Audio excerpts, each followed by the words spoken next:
পুজো special রান্নার আজকের পর্বে নিয়ে এসেছি একটা স্পেশাল রান্না। সেটা হলো হানি গার্লিক প্রন পোলাও। এটা বানাতে পারবেন খুব সহজে, ঘরোয়া সামান্য কিছু উপকরণে, কিন্তু স্বাদ পাবেন একদম হোটেল বা রেস্টুরেন্টের মতো। এটুকু বলতে পারি, এই পদ পুজোর পেট পুজোতে আনবে একটা নতুন মাত্রা। সঙ্গে থাকছে বেশ কিছু প্রয়োজনীয় টিপস অ্যান্ড ট্রিক্স। আপনারা দেখছেন ঋতুর রান্নাঘর, সঙ্গে রইলাম আমি ঋতুপর্ণা। এখানে আমি লম্বা দানার বাসমতি চালটা নিয়েছি 1.5 কাপ। এই চালটা প্রথমে জলে ভিজিয়ে রাখবো। জলে ভিজিয়ে রাখলে দুটো উপকারিতা রয়েছে।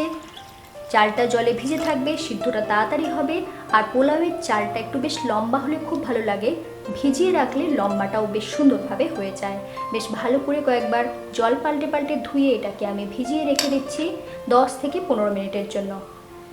এদিকে চিংড়ি মাছটা বেশ ভালো করে খোসা ছাড়িয়ে নিয়ে পিঠের দিকে যে একটা সুতোর মতন কালো অংশ থাকে সেটাকে ভালো করে পরিষ্কার করে বাদ দিয়ে নিয়েছি। নেওয়ার পরে ধুয়ে এটাকে রেখেছি। এরপর ম্যারিনেট করে নেব।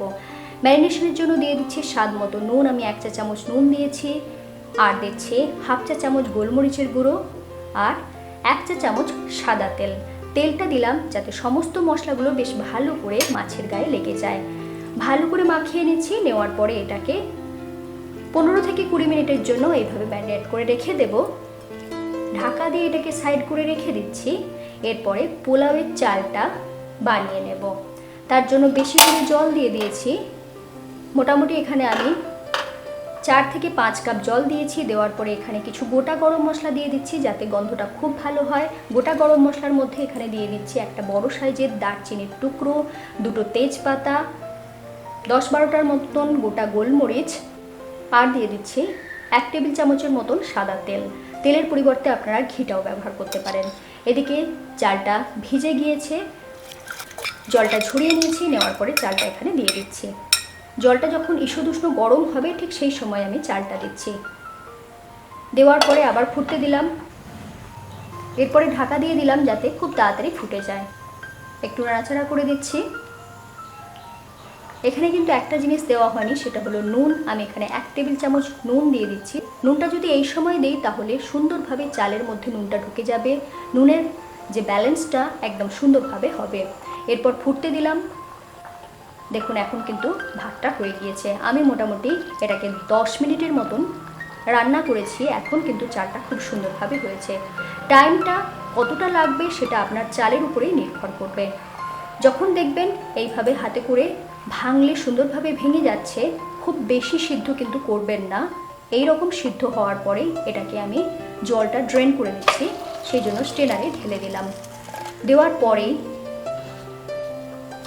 জলটাকে ভালো করে বার করে নিয়েছি। আর এটাকে এইভাবে খোলা অবস্থায় রেখে দেবো যাতে চালটা খুব সুন্দরভাবে ঝরঝরে হয়। পোলাওয়ের জন্য ভাতটা রেডি হয়ে গিয়েছে, আর অলরেডি চিংড়ি মাছটা আমি ম্যারিনেট করেই রেখেছিলাম। দুটো তৈরি হয়ে গেল। এবার বানিয়ে নেব পোলাও। পোলাওটা বানিয়ে নেওয়ার জন্য এখানে নিয়েছি একটা বড় সাইজের পেঁয়াজকে ছোট করে টুকরো করে কুচি করে নিয়েছি, আর মোটামুটি 10 থেকে 12টার মতন রসুনকে কুচি করে নিয়েছি ছোট্ট করে, আর 2 ইঞ্চির মতন আদাকে কুচি করে নিয়েছি, মানে কিমা করে কুচি করে নিয়েছি। লাগছে 4-5টার মতন কাঁচা লঙ্কা, 2 টেবিল চামচ সয়া সস, আর 4 টেবিল চামচ মধু।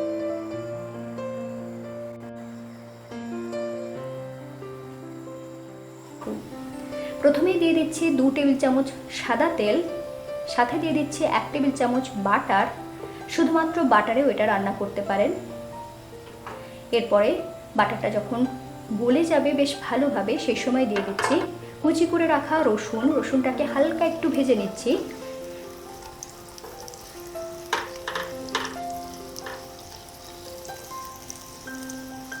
এরপরে দিয়ে দিচ্ছি কিমা করে কাটা আদা কুচি আর পেঁয়াজ কুচি।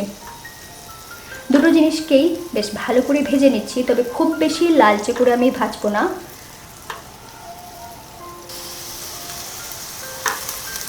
যখন দেখবেন এরকম হালকা লালচে রং এসেছে ঠিক সেই সময় দিয়ে দিচ্ছি ম্যারিনেট করে রাখা চিংড়ি মাছ। এরপরে লো টু মিডিয়াম ফ্লেমেই চিংড়ি মাছটাকে ভাজবো। চিংড়ি মাছ যদি হাই টেম্পারেচারে ভাজতে যান তাহলে শক্ত হয়ে যায়, সেটা খেতে ভালো লাগে না। সেই জন্য চিংড়ি মাছ ভাজার ক্ষেত্রে খেয়াল রাখবেন কখনোই হাই ফ্লেমে ভাজবেন না। আস্তে আস্তে ধীরে ধীরে ভেজে যাচ্ছি।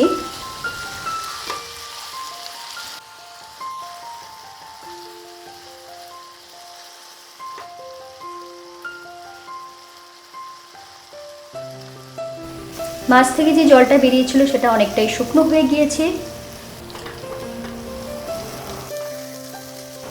এই পর্যন্ত ভেজে নিতে হবে।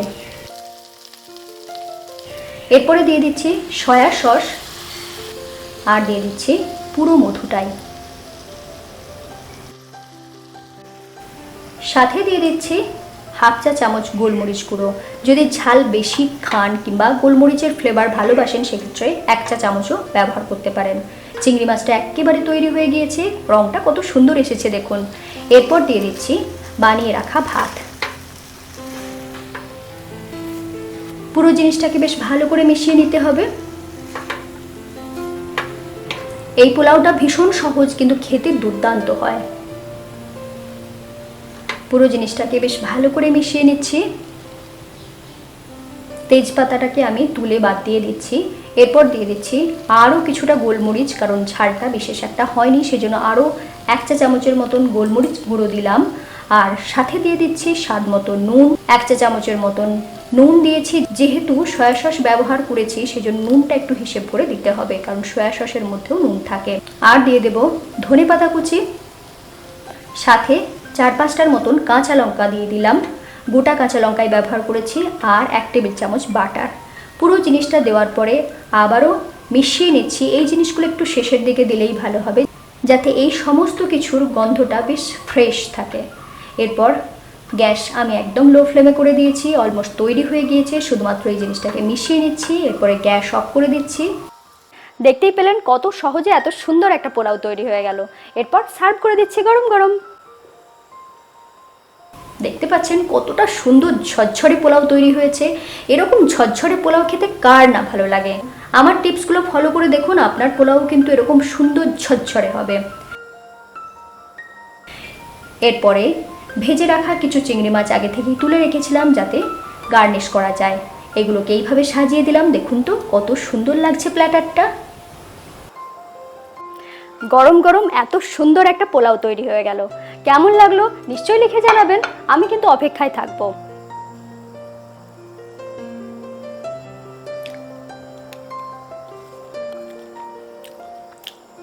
দুর্দান্ত।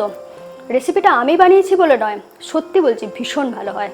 চ্যানেলটা আজই সাবস্ক্রাইব করে নিন আর বেল আইকন প্রেস করে রাখুন, যাতে আমার সমস্ত নতুন ভিডিও সবার আগে আপনার কাছে পৌঁছে যায়।